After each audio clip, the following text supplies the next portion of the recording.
3 days ago, wọ́n fún bàbá ní mọ́tò. Ṣé gbogbo yín rẹ̀ wípé fún bàbá ní mọ́tò. God bless the giver. The giver is a lady. God bless her.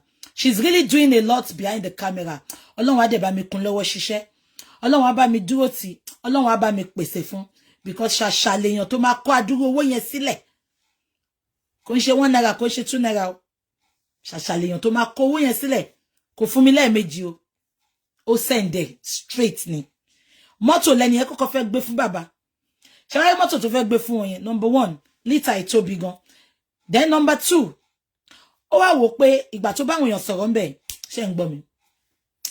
Wọ́n wá sọ fún pé tí mọ́tò ìbá dé Nàìjíríà, ó lè delay ẹ̀ kó jẹ́ pé owó tẹ́ máa eventually fi clear gan. Ó better kan send owó kó fi ra mọ́tò. Ṣó ti yé yín? Ó dẹ̀ béèrè lọ́wọ́ mi, mo ní bẹ́ẹ̀ ni lóòótọ́ ni. Mo ní mọ́tò lè dé kò sí kó sọ pé wọ́n impound àbọ̀n ṣe kinní kan kó sọ pé owó kan gorí ẹ̀ lójoojúmọ́. Ṣó yé yín?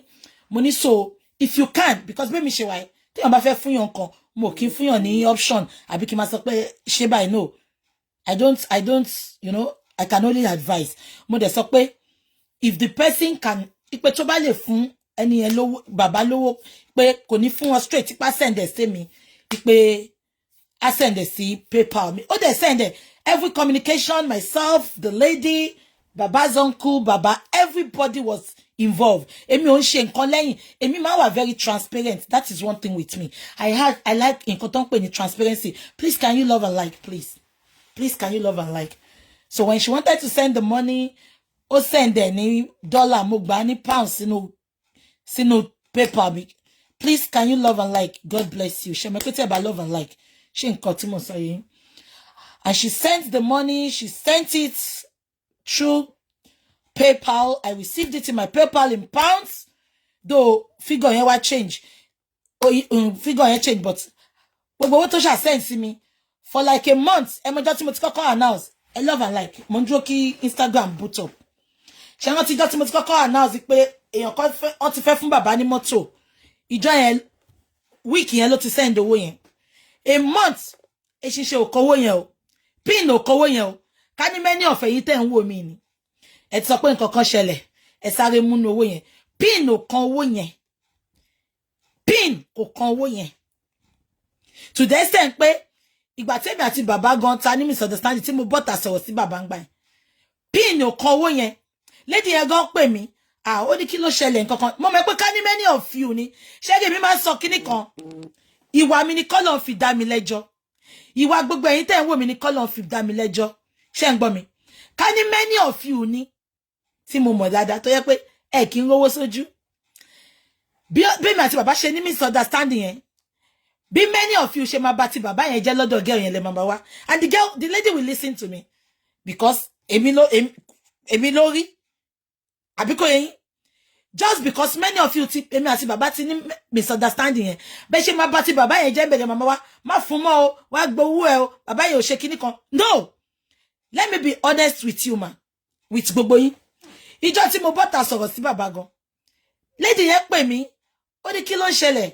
Ó ní kí ló ṣẹlẹ̀? Gbogbo nǹkan tó ṣẹlẹ̀ yìí ó tiẹ̀ ti sóhun pé ṣé kóhun kúkú stop. Ẹ má gbọ́ ẹ tó kúkú mọ nǹkan tí mo sọ. Ó láwọn tó máa interpret fún. Ṣé nǹkan tí mo sọ yé yín? Ó ní ṣé kóhun kúkú stop gbogbo nǹkan tó ń sọ pé òun fẹ́ ṣe ń gbà yẹn. Níwájú Ọlọ́run àti ènìyàn tí n bá parọ́ lẹ́ni ó kù mí ó kọ lọ́hùn.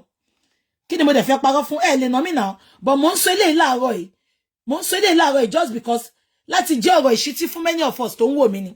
Ẹlòmíì tó ló fẹ́ ṣoore fún asọ̀rọ̀ ẹ̀dọ́lọ́run nínú ayé ẹ̀. I don't do it.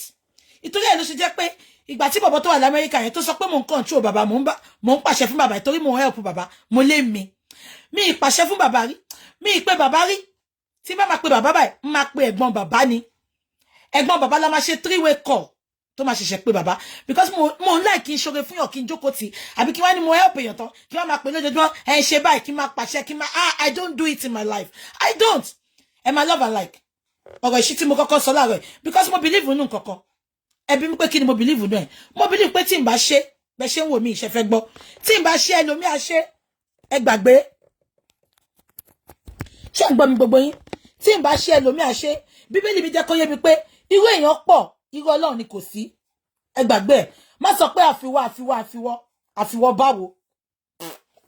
irú èèyàn pọ̀ irú ẹ̀ náà ni kò sí tí n bá ṣe fún bàbá ẹlòmíì àṣe so má sọ pé torí òun ṣàánú fẹ́yàn kan kéèyàn yẹn wá ṣe kó wá lọ bà gbogbo bẹ̀ jẹ́ I don't do it I don't kò sí nǹkan náà tó lè máa ṣẹlẹ̀ kí n máa bẹ́ ẹni yẹn jà kẹ́ pè mí báyìí pé báwo lẹni yẹn ó ní gbọ́ lẹ́nu kìtọ́ má lọ bá mo sọ fún yín náà even ní last week yìí lára àwọn tó ń ta cream tí gbogbo yín mọ̀ ní mi ní dárúkọ ẹ̀ èèyàn kan bá mi chat ó lóun ra cream lọ́wọ́ ẹ̀ òun fẹ́ fẹjọ́ ẹ̀sùn mi òun fẹ́ mo mọ̀ pé ká ní many of you ẹ̀yin blogger olórí burúkú yẹn ni èmi àtẹniyàn ń sọ̀rọ̀ ẹni yẹn ṣẹ̀ mí ó ṣẹ̀ mí pàápàá kẹlẹ̀ mọ́ ríyàn tẹ́mi jẹ́ mo ṣe ń sọ gbogbo eléyìí o ẹni yẹn ṣẹ̀ mí tó ti ṣẹ̀ mí tipẹ́ ẹni yẹn tẹ̀sí mi òun fẹ́ fẹjọ́ ẹ̀sùn mi ó ta cream fóun ó ṣe ajáde ẹran ni mo tiẹ̀ dá lóhùn mo ń ka mẹ́sẹ̀jì ẹ̀ báyìí mi ìdá lóhùn ó mọ̀ pé mi àtẹniyẹn ń jà so ó gbẹ́jọ́ ẹni yẹn wá fún mi on a good day many of our bloggers tó wà lórí social media wọ́n ti gbẹ́jọ́ yẹn ẹ wá gbọ́ nǹkan o àṣírí ti tú o I don't do it kí lè rè mí tí n bá ṣe I don't do it I love and like please ẹni yẹn gbé ọ̀rọ̀ yẹn wá fún mi mo ṣe mi ìdálóhùn mo kà bá ìgbà tí mo kà tí mo dálóhùn tó ṣe hello sister can I call you mo kà mo dálóhùn fúnra rẹ̀ ló kó rẹ̀ kúrò lọ́dọ̀ mi fúnra rẹ̀ but many of our bloggers just because wọ́n ti ń bẹ́ nìyẹn jà wọ́n máa wá bọ́ ṣe máa bá yé ẹni yẹn jẹ́ I don't do it o tó bá bú mi máa bú ẹ dáadáa tó bá tẹ bá dẹ̀ rí pé yàn bú mi mo ignore ẹ̀ mo wọ pé kò what time mi ṣé wèrè tí ológo ló fẹ́ fi mí pọ́ọ̀tì ògo ẹ̀ I choose my battle wisely ẹ gbọ́ fídíò tí mo update ǹjọ́ yẹn Papa Jerry Pastor Jerry ló sọ ó ní choose your battle wisely kò ń ṣe ta ilé jà kò ń ṣe ta ilé fèsì ọ̀rọ̀ but I choose my battle wisely àbí kò yé yín so nǹkan tí mo fẹ́ sọ nìyẹn now kí ni mo fẹ́ sọ ẹni yẹn ti sọ pé òun fẹ́ fún ṣẹlẹ̀ pé wá pè mí ìgbà tó wí pé mo bọ́ta mo ṣe charge fún bàbá ó ní since gbogbo eléyìí ti ṣẹlẹ̀ pé ẹ má bá mi love and like please ó ní ṣé kóun kúkú stop gbogbo nǹkan tó ń fẹ́ ṣe fún bàbá àti mọ́tò àti gbogbo ẹ̀ ṣé ń gbọ́ mi mo ní no níwájú Ọlọ́run àtẹ̀yàn ìjọ tí mo kọ́kọ́ máa bọ́ta sọ̀rọ̀ sí bàbá ni tí n bá parọ́ lè ní ó kù mí ó kọ ẹlẹ́dàá bàbá ó kọ ẹlẹ́dàá ẹni yẹn mo ní no mo ní mo ní mo ti bá bàbá sọ̀rọ̀ mo ní bí ṣe sọ̀rọ̀ sí wọn tọ́ yẹn mo ní ìgbà tó dalẹ̀ mo pè wọ́n mo ò pé bàbá o mi ì pé bàbá o ẹ lè pé bàbá mi ì pé wọ́n ìjọ tí bàbá fẹ́ ra mọ́tò yẹn gangan la ṣẹ̀ṣẹ̀ sọ̀rọ̀ mi ì pé bàbá o ṣùgbọ́n mo sọ fún lady yẹn pé mo ti pé bàbá àti sọ́ọ̀tì ẹ̀ àti pé kó má wọrí pé mo ti sọ fún bàbá àtẹ̀gbọ́n wọn kán lọ wá mọ́tò wà láìtàláì ẹ love and like bọ́ mi ìfẹ́ jẹ́ kó jẹ́ pé wọ́n ti forí bàbá ìpè kínní màá wá sọ pé torí èmi àti wọn ní mo bínú sí wọn mo sọ̀rọ̀ àbí a ní misunderstanding mo wá lọ dí gbogbo ọ̀nà yẹn ẹlẹ́dàá mi ò ní jẹ́ ìjọ tí máa rí nǹkan tí máa ṣe bẹ́ẹ̀ kọ́lọ́run má jẹ́ kí n rí lórúkọ Jésù mo máa ń sọ ìjọ tí máa sọ pé ìkà ló kù tí mo fẹ́ ṣe tí máa sọ pé mo fẹ́ bà tọmọlàkejì mi jẹ́ ìjọ yìí ni kọ́lọ́run mú mi lọ kó pa mí kó mú mi kúrò lórí ilẹ̀ alàyè yìí mo máa ń sọ ìjọ tí máa sọ pé mo jókòó tọmọlàkejì mi ló kù kí n bàjẹ́ tó bá bú mi màá bú ẹ gbọ́ bàdá tí o bá bú mi màá bú ẹ màá ṣe chat fún ẹ àfi tí n bá fẹ́ dá ẹ lóhùn ṣùgbọ́n pé mi àti òní nǹkan kan àbí pé wá ṣẹ̀ mí gan ipò ṣẹ̀ mí gan pé mo wá fẹ́ sọ̀rọ̀ mo wá ní I don't do it o I don't ẹ gbàgbé ẹ I don't do it I don't ànígbà tí lady yẹn pè mí tó ní ká kúkú stop gbogbo kíní sí tó yẹ pé èmi tóun trust tóun dẹ̀ believe on mo ti bínú sí bàbá pé bí a ká kúkú stop ẹ àní mo sọ fún ìjẹta sí bàbá fẹ́ ra mọ́tò láti ṣe sọ̀rọ̀ mo sọ fún ni mo ní má stop mo ní mo ti pé bàbá kó lọ wá mọ́tò má stop ó wá ní òkè mo dẹ̀ dúpẹ́ lọ́wọ́ lady náà ó máa ń gbọ́rọ̀ sí mi lẹ́nu ó máa ń respect mi náà dẹ̀ máa ń respect opinion ẹ̀ bí dẹ̀ ṣe bá sọ̀rọ̀ tán mo sáré pé ẹ̀gbọ́n bàbá mo ní ọkú voice note gan mo filẹ̀ mo ní ọkú ẹ bá mi pé bàbá ọkọ lọ wá mọ́tò mi fẹ́ kí lady yìí kó sọ pé àrà mọ́tò bàbá ò ra mọ́tò látijọ́ ìyá kan mowó dání níwájú Ọlọ́run àti ènìyàn ẹsẹ̀kẹsẹ̀ ìjọ́ kejì mo ń sùn lọ́wọ́ ni mo gba message ẹ̀gbọ́n bàbá tán sọ pé wọ́n ti rí mọ́tò ọ̀nà ti rí mọ́tò tó fẹ́ olórí ibú mi inú yín toró ṣoore fún bàbá òun ló bá ní ó máa lọ pèèyàn lẹ́kọ̀ọ́ ni kán lọ wá mọ́tò kán lọ bóun wá mọ́tò òun ò ní kó fún wọn òun ò ní send owó àwa jọba lórí owó olówó owó tí ò ń ṣe tiẹ̀ bó ṣe sọ pé rí mọ́tò báyìí mo ní ẹgbẹ́ dílà ẹgbẹ́ mechanic ẹgbẹ́ bàbá ẹgbẹ́ everybody sórí line àwa márùn la wà lórí line á dẹ̀ sọ̀rọ̀ Baba ni mo kọ́kọ́ bá sọ̀rọ̀ baba ṣé nǹkan tẹ́rí yẹn ṣe like ẹ̀. Baba no tẹ́ àwọn lọ́rùn àwọn like ẹ̀. Mo no ti tọ́ mi fẹ́ gbọ́ opinion anybody. Mechanic ṣe ti bá wọn wò show wa okay. Mechanic no wà pa mo ní mechanic tí ó bá wà pa. Ẹ má blame ara yín ọlọ́pàá gbé yín bí tẹ́ ọ̀nà wọn kẹ̀ kíní kan ṣé mọ̀ dealer alpha a dẹ̀ sọ gbogbo ẹ̀ a ṣe gbogbo ẹ̀ ẹbí ẹ̀gbọ́n ẹbí àbúrò ẹ̀gbọ́n baba within 5 minutes mo transfer owó yẹn sí àǹtí tó máa ṣòwò tẹ́ bá fẹ́ ṣòwò ẹ lọ ṣòwò lọ́dọ̀ àǹtí yẹn o Yemide money transfer very fast very efficient owó wọn dẹ̀ wà pa gan immediately kò pé 2 minutes mo transfer owó yẹn sí wọn owó yẹn dé ọ̀dọ̀ wọn within 1 minute wọ́n gba owó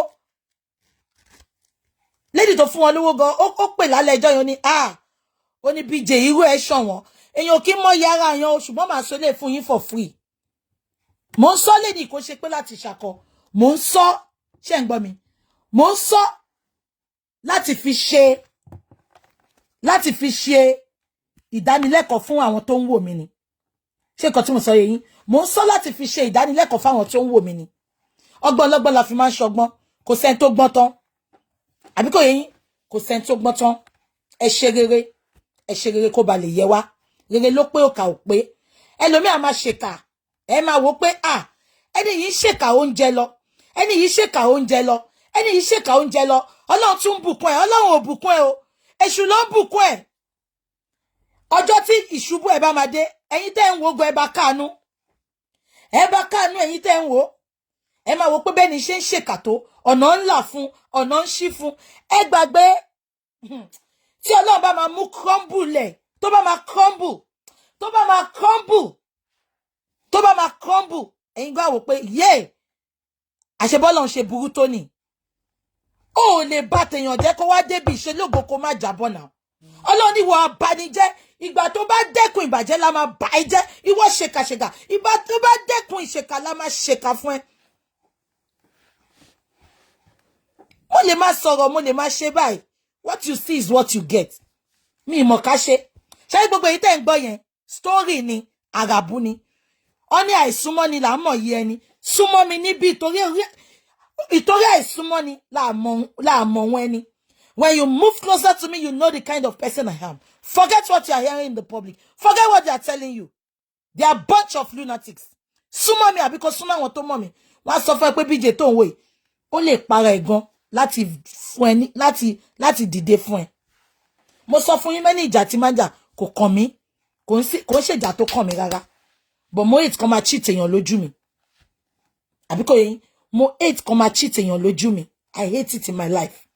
Mo máa dàgbà darúgbó síbẹ̀ ni kò di dandan kó súnmọ́ mi kò di dandan kó tán mọ́ mi kí n tó support a man of anybody so don't feel you are special nobody is special to me everybody is special to me máa rí ra pé wọ́n lo pàtàkì inú ayé mi because ẹni tó pàtàkì inú ayé èèyàn lẹ́ni ó lè jẹ́ òun ló máa jáyàn bọ́ lọ́la ó lè jẹ́ òun ló máa stab èèyàn lọ́la mo dẹ̀ máa appreciate àwọn tí ò ní rárá ju ẹni tó ní lọ because ẹni tó ní mo ti ríbi tó dé ṣùgbọ́n ẹni tí ò ní Ọlọ́run lè yí tó ayé ẹ̀ padà lọ́la ẹ gbàgbé bó ṣe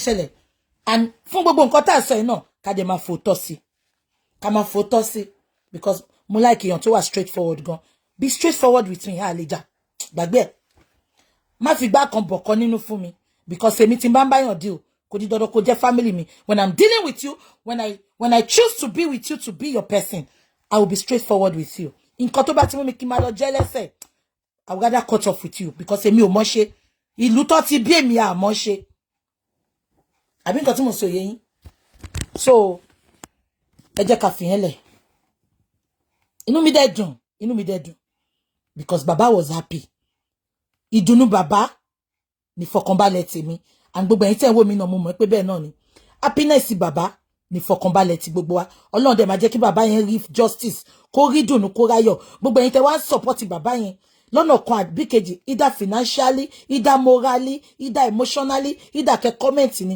Ọlọ́run á dùn yín nínú ẹ ní rí kú ọmọ ẹ ní mọ sáré ọmọ ibi tẹ́ ẹ̀rọ kan rí sí ibi tẹ́ ẹ̀rọ ọkàn rí sí ọ̀run á bá mi ṣílẹ̀kùn ayọ̀ fún yín níbẹ̀ lórúkọ Jésù ṣàwárí ẹni tó fún baba Mohbad ní mọ́tò yẹn mo ti sọ fún yín obìnrin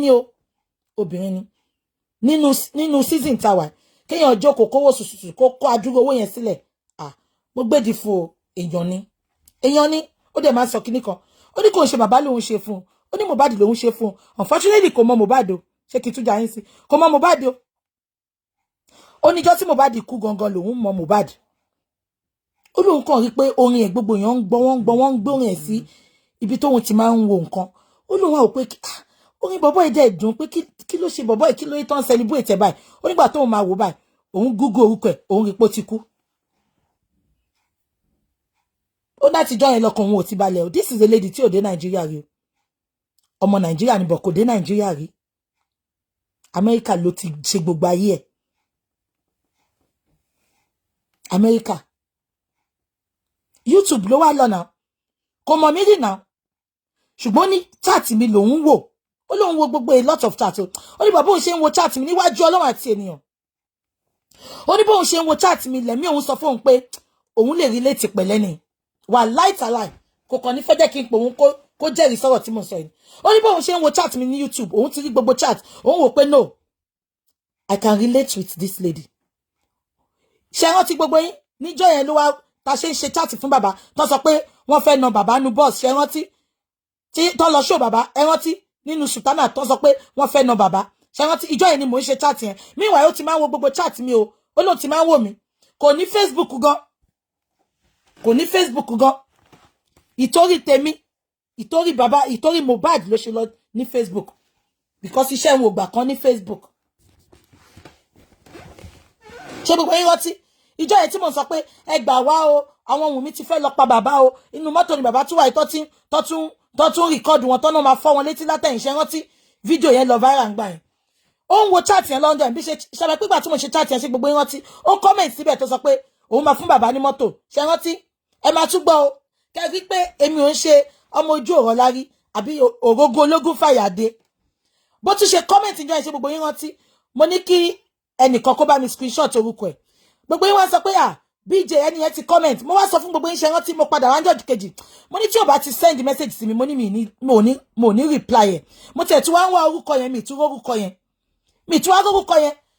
ṣe rántí ẹ bá mi confirm tẹ́ bá rántí tí mo fi sọ fún gbogbo yín pé wo èmi ò rí o kó má jẹ́ pé àwọn tí mú mi tó wá parọ́ fún wa o tọkàn fẹ́ máa tàn wá o ṣe rántí mi wá mọ́ àṣẹ gbogbo bí ṣe ń sọ̀rọ̀ yẹn jọ yẹn pé onírọ́ ni many of them ọkàn máa wá ń parọ́ fún wa ni àṣọ ń wò mí bí ṣe chat yẹn tán bó ṣe ó wá fi ojú ẹ̀ gangan ó forúkọ ẹ̀ gangan ó wá fi send message sí mi ó ní BJ mo ń ṣonírọ́ o òyìnbó ló sọ ó wọ́n ń ṣonírọ́ o ó ní tí bá ti free ká ṣe video call kóhun rójú mi kí n rójú òun bá ṣe click nìyẹn bébì àti ẹ̀ ṣe click nìyẹn ẹsẹ̀kẹsẹ̀ bá dẹ̀ ṣe sọ̀rọ̀ ńjọ́ yẹn ó dé lónìí ó ní wá ló ń fẹ́ send mọ́tò ó send photo mọ́tò yẹn ó send everything mo ní no problem later wá sọ pé ìjọ́ kejì wá get back sí mi ó ní àwọn ọ̀rẹ́ òun wọ́n sọ pé engine mọ́tò yẹn tóbi pé then àwọn tó wà Naija tó mọ̀ nípa Naija wọ́n ní mọ́tò yẹn lè dé Naija kó jẹ́ pé owó tá máa fi clear gan ó better kan ra Naija mo dẹ̀ sọ pé anything tó bá ti sọ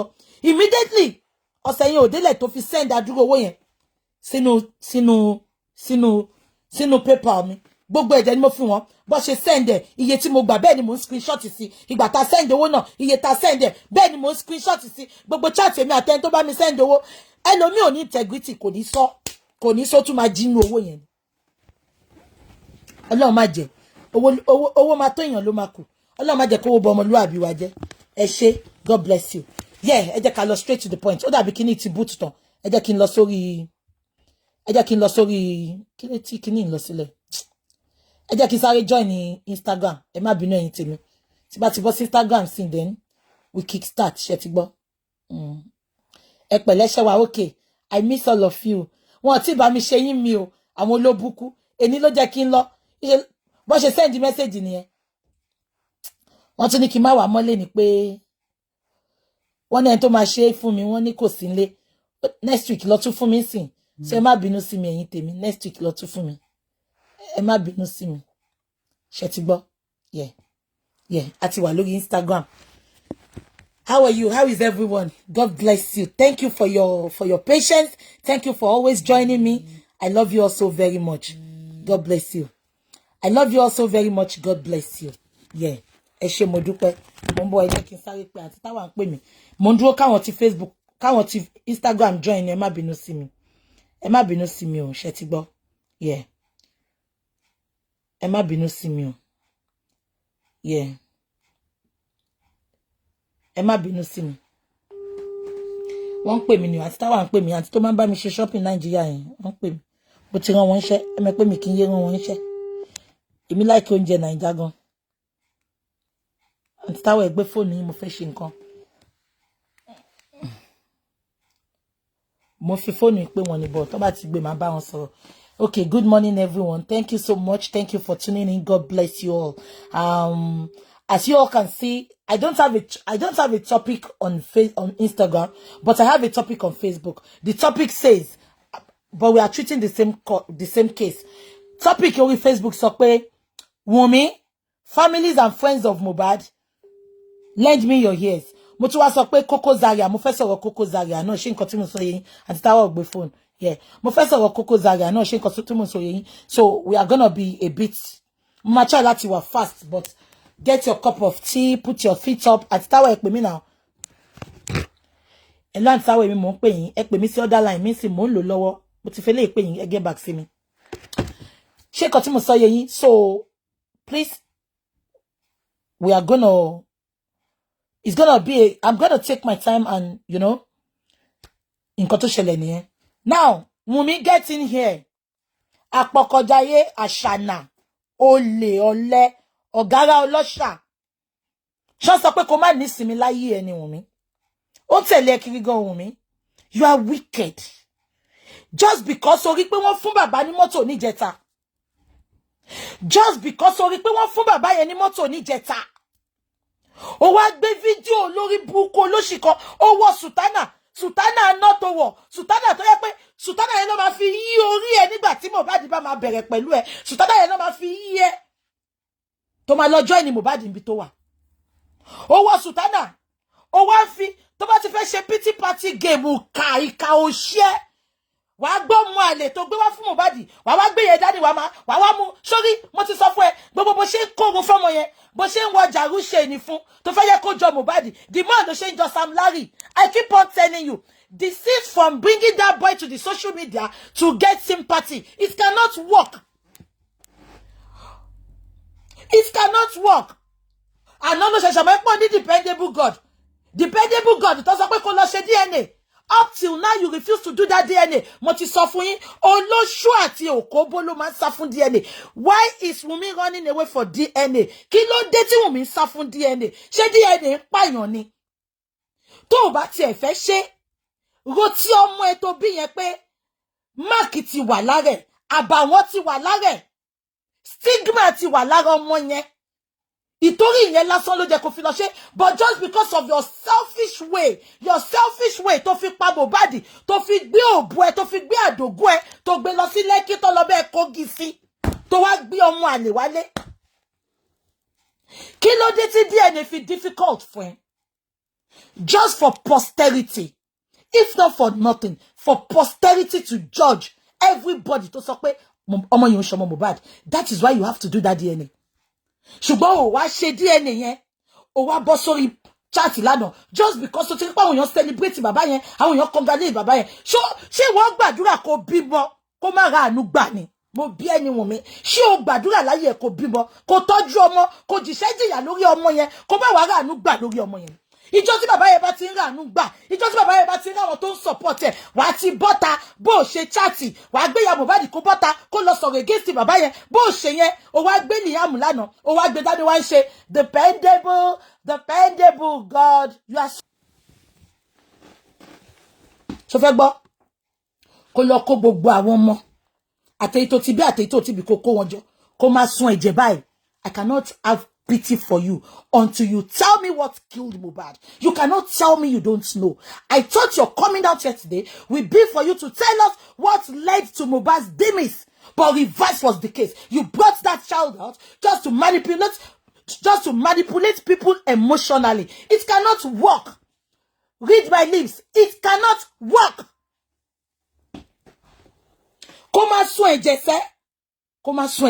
It cannot work. Wunmi, Kò lè work. All what the world wants from you is to come out and tell us your truth about what killed Mohbad. Immediately you saw that man celebrating, people rejoicing with him. Nǹkan tó jẹ́ kọ́mọ ẹ ṣe fún, èrè ọmọ tó jẹ́ kó jẹ. Bàbá yìí jìṣẹ́, ó jìyà lórí ọmọ ẹ̀. Ó jẹ́ kó dìde, kó jèrè ọmọ ẹ̀. Ó pa ọmọ ẹ̀ láìpẹ́ ọjọ́. Ó tún mú ọmọ 26 years old. Ó sọ pé ọmọ 26 years old ní will. Ìwà àtolórí burúkú lọ́yà ó ní lọ́yà. Bàbá ọmọ ọlọ́mọ kú. Ẹ pé bàbá ẹ pè ya. Ó wá pé lọ́yà ó pa fà. Kí ni ìtumọ̀ lọ́yà tàfà ṣe bẹ́ẹ̀? Àwọn olórí burúkú wá jáde lánàá. Wọ́n sọ pé àwọn management. Who are the people that call themselves management? Tẹ́ sọ pé ẹ̀ ń debunk nǹkan tó sọ pé Mohbad ẹ mú tán print ẹ bẹ̀rẹ̀ sí ní print. Mohbad tó jẹ́ pé òun ló sign ní first petition tó send sáwọn ọlọ́pàá. Ìgbà tí Sam Larry ń nà. Ẹ lọ wo signature Mohbad ń bẹ̀ yẹn. Mohbad ló sign ẹ̀. Passport Mohbad ló sign ẹ̀. Naira Marley house Mohbad ló sign. Kò tán print. Láì ṣe pé ó ní dementia. Ìgbà tá sọ Mohbad ọmọ 26. Bàbá yẹn dẹ̀ sọ ó lóun go lè kọ will. Ẹ̀yin olórí burúkú ọmọ olórí burúkú tó yẹ pé ìyá yín ò gbọ́jú mọ́ bàbá yín. Ẹ̀yin aṣèrè ọmọ àdè tó yẹ pé ọ̀dọ́ kọ́ ni many of you. Ẹ bẹ̀rẹ̀ sí bú bàbá yẹn, ẹ sọ pé ṣó lówó ni tó fẹ́ ṣe will, ṣó lórí burúkú ni yín ni. Ṣé tó bá jẹ́ pé ọmọ Ọ̀tẹ́dọ́lá, dádì mi Ọ̀tẹ́dọ́lá, nǹkan kò ní ṣe àwọn ọmọ yín, nǹkan kò ní ṣe àbúrò mi Kúpì, nǹkan kò ní ṣe Tẹ́mì, nǹkan kò ní ṣe ẹ̀gbọ́n wọn. Ọlọ́run á bá mi dá wọn sí. Tó bá jẹ́ pé ọmọ olówó, má jẹ́ kí lọ ọmọ Ọ̀tẹ́dọ́lá. Tó bá jẹ́ pé ọmọ olówó ní Mohbad tó kú, ṣọ́ bí olórí burúkú yìí dá, kẹ́ sọ pé ọmọ yẹn jọ Mohbad, kí Wunmi má ṣe will. Because olórí burúkú ni ẹ máa bọ owó, ẹ máa celebrate owó, ẹ ní celebrate àlàáfíà. Nǹkan tí mo ṣe máa ń bí mi nìyẹn. Nǹkan tí mo ṣe lè align pẹ̀lú many of you nìyẹn. Nǹkan tí ìwà tí gbogbo yín dẹ̀ take nínú ọ̀rọ̀ Mohbad àtẹ̀yìn tẹ̀ ń bá mi sọ̀rọ̀ gan, ó ti jẹ́ kí n mọ irú bí ṣe máa sá fún many of you. Ṣé tí Mohbad bá jẹ́ ọmọ olówó táwọn bàbá ẹ̀ sọ pé àwọn need DNA, ta ni bàbá ńlá yálà kú bàbá ńlá bàbá gbogbo yín tẹ́ bá sọ pé wọ́n ní ṣe DNA yẹn? Ẹ sọ fún mi. But just because the man is poor, ẹ jẹ́ kí n sọ fún yín, èní larí kò sẹ́ni tó mọ̀la. Ṣé rí àwọn olówó tẹ̀ ń pọ́nlé tẹ̀ ń celebrate yẹn? Ẹ ti mọ bí tán dé. Ṣé rí ẹni tó fojú di, ẹni tó fojú gbàgbé, ẹni tó tẹ̀ ń pè ní olóṣì, tẹ̀ ń pè ní tálíkà yẹn? Ẹ jẹ́ kí n sọ fún yín, ẹ tí mọ kan, ẹ tí mọ bọ́lọ́run ṣe máa yí ìtàn ayé ẹ padà lọ́la. Never underestimate the work of God. Never write anybody off in your journey of life. Kò sí bí tẹ́ mọ́ bí tẹ́ máa ti téèyàn máa dé lọ́la. Never say never. Tó bá jẹ́ ọmọ olówó ni Mohbad. Tó bá jẹ́ ọmọ olówó ni Mohbad. Ẹ̀yin olórí burúkú tẹ́ ń castigate bàbá Mohbad. Ṣé ẹ máa sọ pé kí Wunmi má ṣe DNA? Ṣé ẹ máa sọ pé bàbá olówó yẹn ló pa ọmọ ẹ̀? Gbogbo yín máa gbé ṣépè ni. Tó bá jẹ́ pé Mohbad ni Wunmi wá kú lọ́wọ́ ẹ̀ lọ́jọ́ tèmi. Mohbad yìí wà lẹ́wọ̀n o. The fact pé gbogbo èèyàn ti rí pé Mohbad kan ló pa, Mohbad yìí máa wà lẹ́wọ̀n just because he's a guy. Ṣé rí mo máa ń sọ, ṣé rí Nàìjíríà, ṣé rí Ọlọ́run ìlú tó bá da, Ọlọ́run máa fún wọn lólórí tó da tí ò ní fìyà jẹ wọn. Ṣé rí ìlú tí wọ́n bá jẹ́ olórí burúkú tó jẹ́ wèrè, tó jẹ́ pé they think through their anus, they don't think with their common sense, with their HQ. They think with their emotion. Wọ́n máa ń jẹ́ kí emotion take the better part of them. Àwọn ìlú yẹn ni àwọn ni Ọlọ́run máa ń fún ní president tí ò dá, ló máa fún wọn ní politician tó máa fìyà jẹ wọ́n. Because wọ́n ti rí pé wèrè ni gbogbo yín, ìkà ni many of you, ìkà ò jẹ́ ṣe tiẹ̀ bẹ́ẹ̀. Ṣé tí Mohbad bá jẹ́ àbúrò yín, many of olórí burúkú ẹ̀yin obìnrin tẹ́ ń support Wunmi, ẹ ti lọ ná Wunmi mọ́lé gan, ipò òun ló pa Mohbad. Ṣùgbọ́n reverse is the case. Ẹ̀dẹ̀ ń ṣe ẹ̀dẹ̀ rántí ọjọ́ àti sùn tí Mohbad bá jí ọmọ yín. Tọmọ yín dẹ̀ ti ń fẹjọ́ sùn yín, tó ti ń sọ gbogbo bí Wunmi ṣe lọ ń dóko. Tí Mohbad àti Wunmi máa jà, tí Wunmi máa kúrò lé fún ọ̀sẹ̀ mẹ́rin ọ̀sẹ̀ méjì, tó bá sọ pé tẹ́lẹ̀ lòun wà, òun avoid Mohbad. Who does that? Ẹ tún gbọ́ gbogbo voice note tá gbọ́. Who does that? Ẹ wo bí Wunmi ṣe ṣépè fún bàbá yẹn, ẹ̀dẹ̀ yìí ṣépè fún bàbá yẹn, ẹ̀yin sọ pé bàbá yẹn ò lè ní. Ọlọ́run á dá fún gbogbo yín, á dá fẹ́mi náà tí ń bá ṣe dáadáa.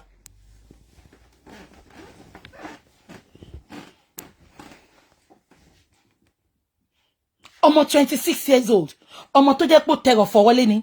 This is a guy that came from the trenches.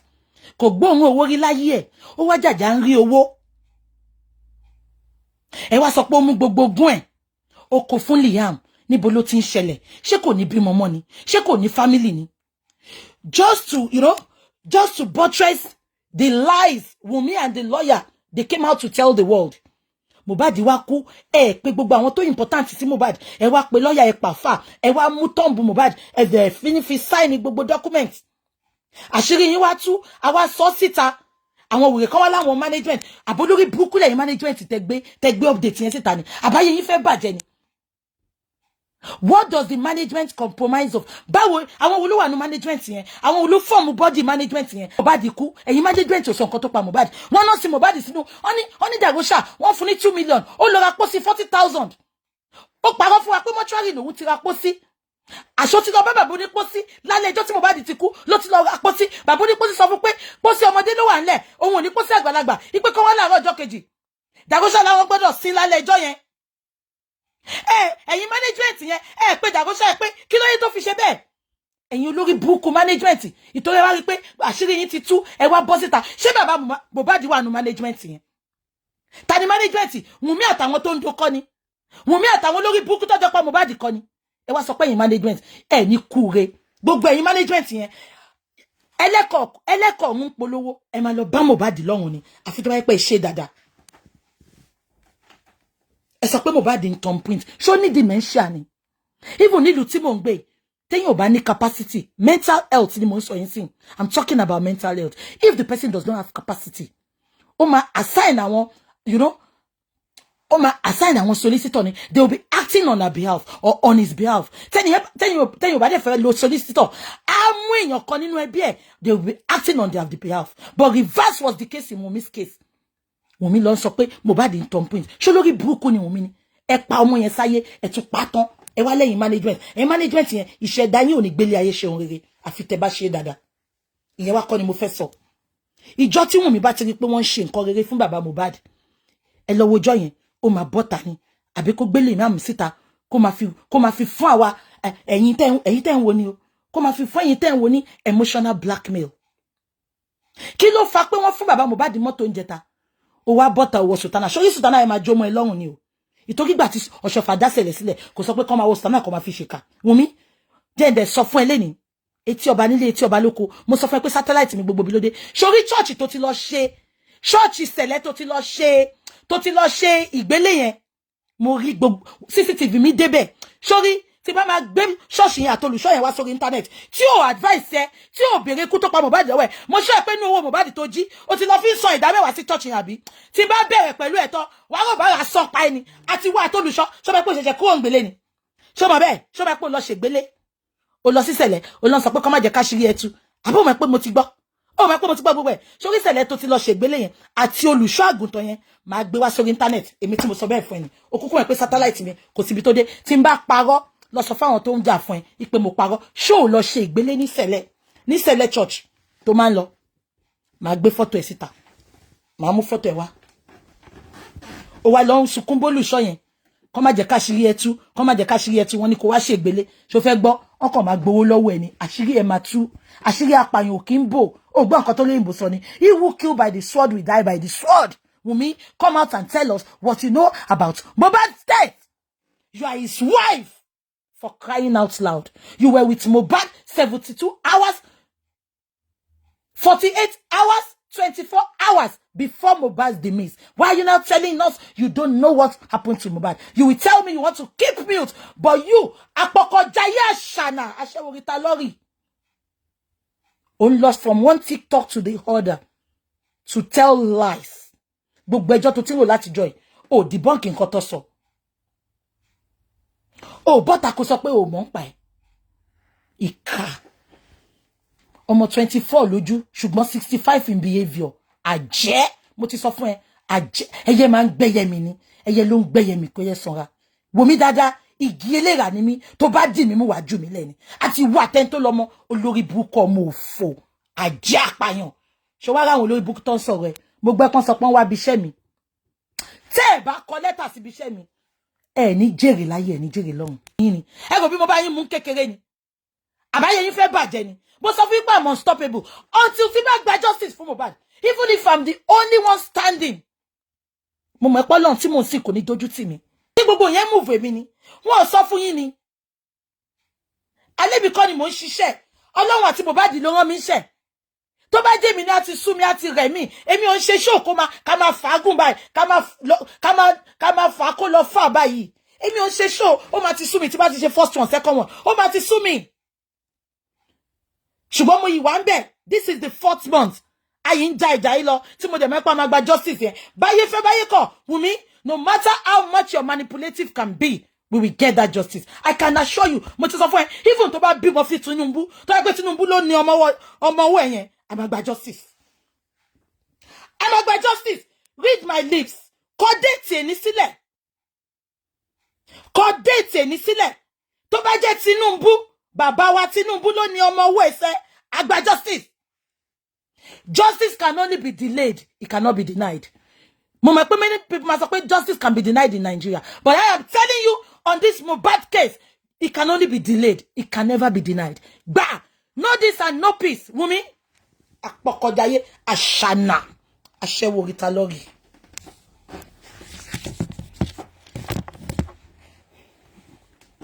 Ó wá rí pé wọ́n fún bàbá Mohbad mọ́tò lánàá. Mọ́tò tó gbà kọ́mọ ẹ̀ rà fún nígbà tó wà láyé. Gbogbo nǹkan tó jẹ́ kọ́mọ ẹ̀ ṣe fún nígbà tó wà láyé, ó deprive bàbá yẹn from enjoying, from eating the fruits of his labor. Abiyamọ wo ló gbàdúrà kó ṣẹ́gun sí kó má jẹ, ẹ dá mi lóhùn. Abiyamọ wo ló gbàdúrà kó ṣẹ́gun sí tó má jẹ. 10 years I no see mommy. Mo yẹn kọ. 10 years I no see mommy.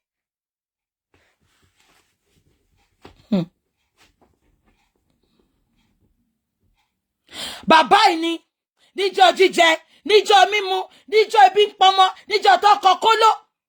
Níjọ́ tí bàbá lọ taṣọ ẹ̀ tó ní kí àwọn èèyàn tó wà ládùúgbò kọ́ lọ bóun gbowó gbọ́múlé láńtà kóun lè fi rán Mohbad in school. Mohbad sọ. Only Baba send me poly, I no go poly. Daddy ẹ má bínú. Ṣó sọ pé Wunmi má bínú. Ṣó sọ pé ya Mohbad má bínú. Mo sọ fún yín gbogbo ìjà tí bàbá yín jà. Bàbá lè ní tiẹ̀ lọ́wọ́, don't get me wrong. Bàbá lè ní tiẹ̀ lọ́wọ́, but must that be a yardstick for Wunmi to deprive this man from every good things of life his son wants to give him? To the extent pé Mohbad ò ní bank statement, Mohbad ò ní bank. Wunmi ló ṣe account lórí orúkọ ẹ̀ tó wo Mohbad ń wọbẹ̀. Tó bá máa ṣe anything, Wunmi ni. Olórí burúkú ọmọ ẹ̀. A tún wá ṣe tán, kò ní kọ Wunmi Mohbad o, kò ní kọ Wunmi Alọ́ba o, Wunmi Adébánjọ ni. Ìsàlẹ̀ statement tó fẹ́ fún yín kọ yẹn, lẹ ti máa rí. Ló máa kọ sí pé ó máa kọ Mohbad. Àbí kò yé yín? Ṣé yín lè nílùú ìgan tá bá ṣe bímọ lọ ṣe ní account? Tá bá ṣe bímọ lọ ṣe ní account. Ká má wá sọ ọmọ 26 years old. So they say pé bàbá yẹn ni Wunmi ló máa wá transfer owó sóhun. Bàbá wa sọ fọ́mọ ẹ pé tó bá jẹ́ pé Wunmi ló fẹ́ máa transfer owó sóhun tó fẹ́ dàbí àrìnfín, má fóhun lówó mọ́. Ó wá ṣẹ̀ṣẹ̀ ń lọ true ọ̀rẹ́. A ní kí Wunmi sanwó yẹn fún ọ̀rẹ́. Ọ̀rẹ́ ló ṣẹ̀ṣẹ̀ máa wá fún bàbá Mohbad lówó. Mohbad Wunmi ó burú o, abiyamọ dẹ̀ ni ẹ́. Ó dẹ̀ gbé ọmọ tiẹ̀ dání. Wunmi ó dẹ̀ gbé ọmọ tiẹ̀ dání. Bíbélì mi jẹ́ kó yé mi pé a ó bẹ ẹ̀ṣẹ̀ bàbá àtìyàwó lára ọmọ láti ìran kíní títí dé ìran kẹta. Wunmi kò nídìí kó máa sunkún kiri pọ́n ṣépè fọmọ ẹ̀. Bíbélì ló sọ, ó ní a máa bẹ ẹ̀ṣẹ̀ bàbá àtìyàwó lára ọmọ.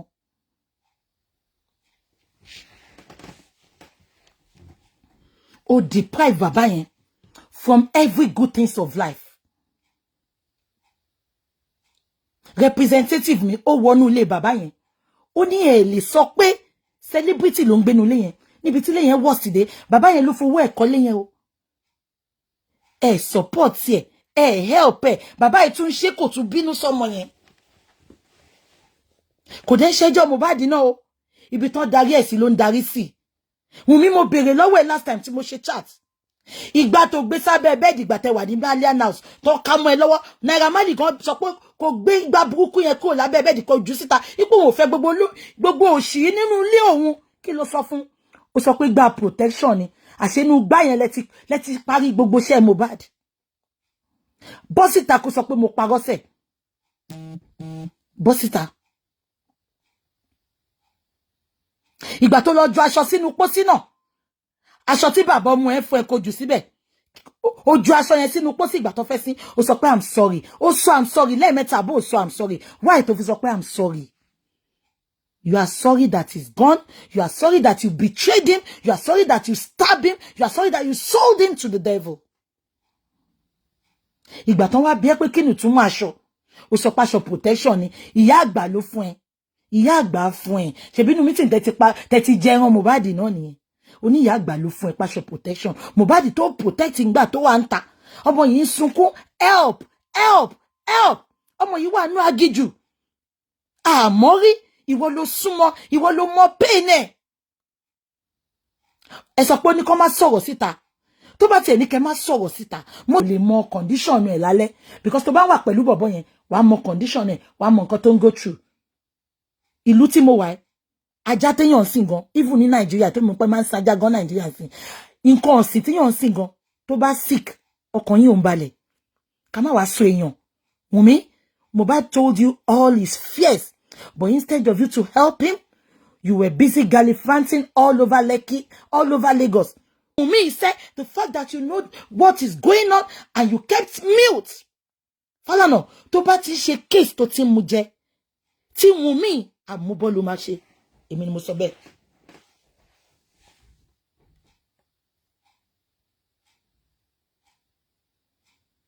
You have always been an overrated barrister, son anyway. You are overrated.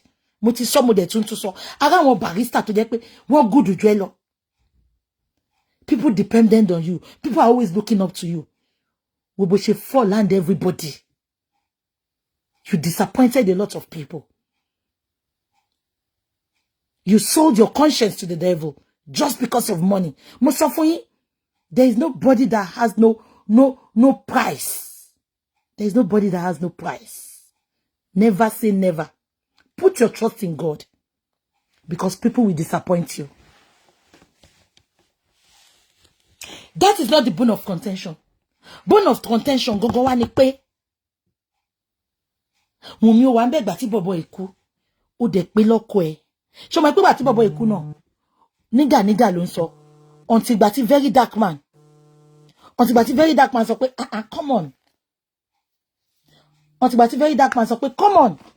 Báwo lè ṣe máa pọkọ ẹ nígà níbi tó detest bọ̀bọ́ yẹn dé, níbi tó dislike ẹ dé. Kí ló mú ẹ bọ́ta sọ pé tí ló pa ìwà àti Darosha lọ sọ pé plan yẹn. Ó sọ pé Mohbad died of air infection. Ó wá ipá kó yẹn jẹ. Mo máa ń sọ kíní kan fún gbogbo yín. Tí Wunmi bá mọ̀ pé ikú Mohbad máa rí báyìí, wọn ní pa. Ó máa pa sí pa ayé ni bó ṣe ti ń pa lọ díẹ̀díẹ̀. Tó bá mọ̀ pé àwọn èèyàn máa béèrè ikú tó pa Mohbad, wọn ní pa. Wọ́n ti believe pé normal way of life Mohbad, ṣé mọ̀ tó bá ti sọ̀rọ̀, wọn ń dá lóhùn. Wọ́n máa sọ pé rí ò pé ó ní mental problem. Wọ́n ti wò pé nǹkan tí gbogbo èèyàn máa wò nìyẹn. Ìtòyè sọ pé he died of air infection. But lóhun tó ń dáná tí òkú oúnjẹ àrò. Ó jẹ́ kán lọ sí òkú yẹn. Ẹ̀yin tẹ́ súnmọ́ àgbàlagbà. Ẹ lọ bá àwọn àgbàlagbà kẹ́ béèrè ọ̀rọ̀ yìí. Ṣé ti rí, ṣé wọ́n ti pé ibi ọrùn Mohbad tán ti stab ẹ̀ ibi ayé yẹn. Ṣé wọ́n pé jẹ́ yìí ń jábọ́. Ṣé wọ́n ti pé sawdust lọ kó síbi tẹ́jẹ̀ tí ń jábọ́ yẹn nínú pósí Mohbad yẹn. Ṣé pé wà tó ṣe pósí yẹn, a rí sawdust àtẹ̀jẹ̀. Ṣé rí ẹ̀jẹ̀ tó jáde ẹ̀jẹ̀ yẹn gan ló tí ẹ̀jẹ̀ bá split bẹ́ẹ̀ yẹn. Ẹ̀jẹ̀ yẹn ni ò jẹ́ kí Mohbad sinmi. Until tí Mohbad bá rí justice, he's not gonna give up. Ṣé Ọlọ́run tó wá mú Wunmi ni pé wọ́n lọ gbé pósí yẹn jáde. Ṣé wọ́n ti pé gbà tí Darosha lọ ra pósí lọ́wọ́ bàbá onípósí ní ìrọ̀lẹ́ ọjọ́ tí Mohbad kú. Bàbá onípósí sọ pé pósí ọmọdé ló wà, ipe kó padà wá ńjọ́ kejì. Ipe òun á ti bá wọn kan tàgbàlagbà. Darosha wá sọ pé àwọn gbọ́dọ̀ sí lálẹ́ ọjọ́ yẹn. Tó bá mọ̀ bí yá pé wọ́n máa ṣí òkú yẹn padà ni. Ṣé rí òkú tán ṣí padà? Òun ló fa gbogbo buwawa àti gbogbo wáwà yìí o. Tẹ́ pé wọ́n sí òkú yẹn ta gbàgbé ẹ̀ bẹ́ẹ̀ ni. ó ti tán o.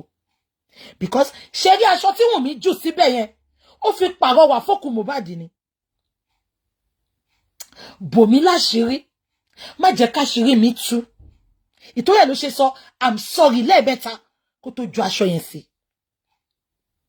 Ṣé rí mi dé lì tó wú òkú yẹn àtijọ́ yẹn láṣìírí Wunmi ò ti bò mọ́. Àtijọ́ yẹn ni Wunmi ò ti nísinmi mọ́. Àwa kọ́ la sọ. Ẹ jẹ́ kí n tún play ẹ̀ fún yín. Mo ń bọ̀. Ṣé kò bá wà la sọ ni? Àwa kọ́ la sọ. Mohbad ti ṣépè yìí kó tó lọ. Ẹ jẹ́ n play ẹ̀ fún yín. Ó dàbẹ́ yín kò gbọ́. Bí àwọn géètì yín lọ, àbẹ́ sọ fóònù yín nù. Mo ń bọ̀. Àwa kọ́ la sọ. Nǹkan tí Mohbad ti sọ ni. Ó dàbí orin kérúbù kan ni. Tọ́ni ìpínlẹ̀ tí Jésù fi lélẹ̀ léyìí. Ìpínlẹ̀ tí Mohbad fi lélẹ̀ léyìí. Àbí kò yé yín? Ìpínlẹ̀ tí Mohbad fi lélẹ̀ léyìí. Kò ṣe ìpinnu tí Wunmi sọ. Ẹ jẹ́ kí n play fún yín. Ó dàbí ẹ̀gbọ́n. Ń bọ̀. I will share this in my cloud with me. I'm not feeling okay in my life again. Okay, I'm coming.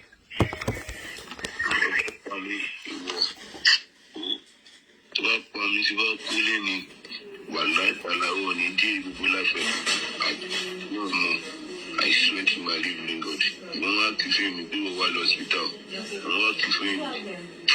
You don't know anything. I swear you don't know anything. I swear to my living God. Me, ever since I've gone to the end of my life, I've been fucked up. But so many people around me showing me God.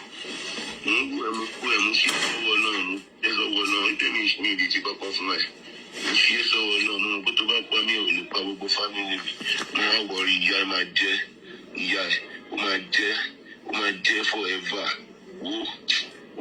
I regret the life you live. One night, I think to my machine and to go. Send to my wife my regrets for the whole life. My regrets the whole life. I swear to God. Facebook, I love and like. I know you will not see anything now. You know how to go and call my mom and to make her sad, Abby. Don't worry. You think I will forget everything? Where's my phone? You can't talk. Where's my other phone? Where's my phone now? Talk now. It is not your phone. My stores are there too. Where's my other phone? Yes, let me open the phone. Let's prepare the phone. Where is my other phone? Where is my old WhatsApp? We share the same iCloud with me and you, Abby. But on the WhatsApp, we share law. Where's my line? Where's everything? You want to post after Abby? About to put on Abby, about to do my post conversation, but the post Abby. Oh, Coco. Anything you pay, I forgot to pay for. Only reason pay, my worry me. Oh, Coco, you want to go family, one night I like to buy better shit, as in jello. A little might be champagne, one night I swear to my living God. One night I will never be champagne. I want to go. You my share some money, then you, yeah, I will be me, you be me, you buy me, I hear the budget. You buy me. Over sure you no worry now. No worry. Where shall I be? What about pulling? Pata. You shall ṣé ti gbọ́? Ṣé gbogbo yín ti gbọ́? So kí ni Wunmi wá ń sunkún fún pé wọ́n ṣépè fún Liam, wọ́n fẹ́ pa òun. Wunmi Mohbad ti ṣépè fún ẹ. Mohbad ti sọ pé tóun bá kú òní nísinmi, àṣírí òní bò. Èpè Mohbad ló ń jà ẹ Wunmi. Àwọn ò lè ṣépè fún àwa kọ́ la dá ẹ. Àwa kọ́ la dá ẹ. Èpè Mohbad ló ń jà ẹ. Wunmi, èpè Mohbad ló ń jà ẹ. Ó wá bọ́ síta lánàá. Ìtòrò ti rí pọ́n fún bàbá ní mọ́tò. Ó ti rí pọ́n èèyàn ṣàdúrà fún bàbá yẹn trend. Ìwọ náà wá gbé ọmọ. Ṣó ò lè dá kọrin ẹni? Fi ọmọ ọlọ́mọ sílẹ̀. Jẹ́ kí ọmọ ọlọ́mọ gbégbé ayé ẹ̀. Fi ọmọ ọlọ́mọ sílẹ̀. Tó bá fẹ́ wá ṣe pity party game ẹ lórí social media. Come alone. Mohbad. Meanwhile, Karimo ẹ̀gbọ́n ẹ ló ń prescribe abẹ́rẹ́ fún ẹ. Àti ẹ̀ ti pé bí iṣẹ́ yẹn náà. They are going to look into what she did. Because by law, she has no right to prescribe any medication for you. Because she's not a nurse. Even if she's a registered nurse. Right to permit here. Even abroad or America or Nigeria. Kò ní right láti prescribe nǹkan tó máa gún Mohbad fún ẹ. Bójá abẹ́rẹ́ kú ni o. Àmọ́ abẹ́rẹ́ tẹ̀gún. nọ́ọ̀sì dẹ̀ sọ pé abẹ́rẹ́ méjì lòun mú lọ síbẹ̀ ṣùgbọ́n gbà táwọn ọlọ́pàá débẹ̀ àwọn ọlọ́pàá sọ pé síríǹjì 6 làwọn bá ń bẹ̀ Wunmi abẹ́rẹ́ 4 wo ló ti gún Mohbad kí nọ́ọ̀sì tó dé nọ́ọ̀sì yẹn sọ ó ní Wunmi set me up ni Wunmi set me up ni that was what the nurse said Wunmi set me up